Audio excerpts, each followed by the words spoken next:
যোৱাকালি কোকৰাঝাৰ জিলা কাৰিগাঁও মালচিং ৰোডত সন্ধিয়া সময়ত যি এটা অপ্ৰীতিকৰ যি ঘটনা আৰু এই ঘটনাত চিকনা জহলাও ওৰফে ৰাজা বিস্মিত বসুমতাৰী ৩০ বছৰীয়া এজন যুৱক আৰু তাৰ সৈতে থকা প্ৰভাত ব্ৰহ্ম আৰু তাৰ পুত্ৰ জাগিৰাজ ব্ৰহ্ম এই তিনিওগৰাকীৰ ওপৰত যি এটা বৰ্বৰ আক্ৰমণ আৰু অমানৱীয় যিখিনি আক্ৰমণ সেই আক্ৰমণক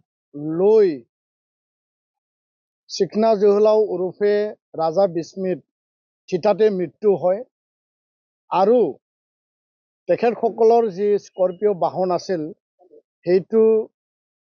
দুষ্কৃতিকাৰীসকলে হত্যা কৰি পেলাই তাক জ্বলাই দিয়ে, গাড়ীখন জ্বলাই দিয়ে। আৰু এই ঘটনাক নিখিল বড়ো ছাত্ৰ সন্থাৰ তৰফৰ পৰা আজি আমি তীব্ৰ ভাষাৰে আমি গৰিহণা দিছোঁ আৰু এই ঘটনা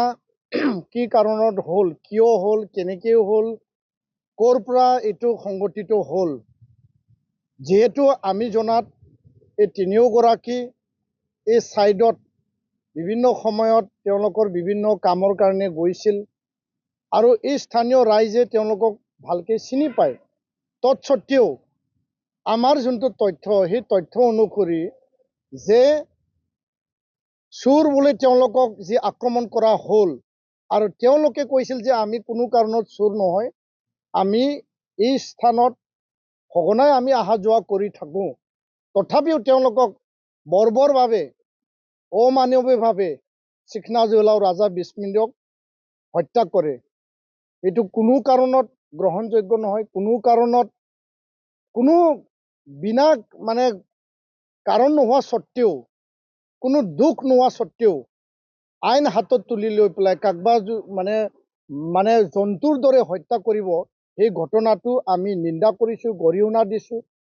আৰু যিসকলে এই ঘটনাৰ লগত জড়িত আছে, যিসকলে এই ঘটনাটো সংঘটিত কৰিলে, তেওঁলোকক অতি শীঘ্ৰে কৰায়ত্ব কৰি পেলাই কঠোৰতম শাস্তি বিহিব লাগে। কোনো কাৰণত এই পাব্লিক মুভত যিখিনি মানুহে এই ঘটনাৰ লগত জড়িত আছিল, লাঠি শিলগুটি লৈ পেলাই যি ধৰণে হত্যা কৰা হ'ল আৰু দুগৰাকীক মুমূৰ্ষ অৱস্থাত পেলাই থৈ গ'ল, তেওঁলোকৰ ওপৰত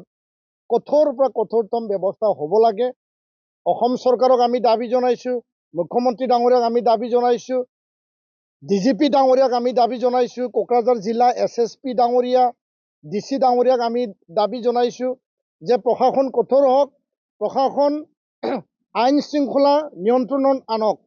কোনো কাৰণত কোনেও যাতে হাতত আইন তুলি নলয়। আৰু এই ঘটনাৰ ওপৰত আমি দাবী জনাইছোঁ যে এটা উচ্চ পৰ্যায়ৰ তদন্ত হ'ব লাগে। কিয় কোনো কাৰণ নোহোৱা স্বত্তে তেওঁলোকক কিয় মাৰিলে, কিয় হত্যা কৰিলে, কি কাৰণ আছিল, কাৰ প্ৰৰোচনাত হত্যা কৰিলে, কোনে অচেতনি জগাই পেলাই হত্যা কৰিলে, সেই কথাটোলৈ আমি যোৱাকালি ঘটনাটো আমি নিখিল বড়ো ছাত্ৰ সন্থাই আমি দাবী জনাইছোঁ, আহ্বান ৰাখিছোঁ। মানুহৰ জীৱন আৰু সম্পত্তিৰ নিৰাপত্তা, যি শান্তি যি বিৰাজমান আছিল, সেই শান্তিটো কোনে ভংগ কৰিব বিচাৰিছে, কোনে অশান্তি সৃষ্টি কৰিব বিচাৰিছে,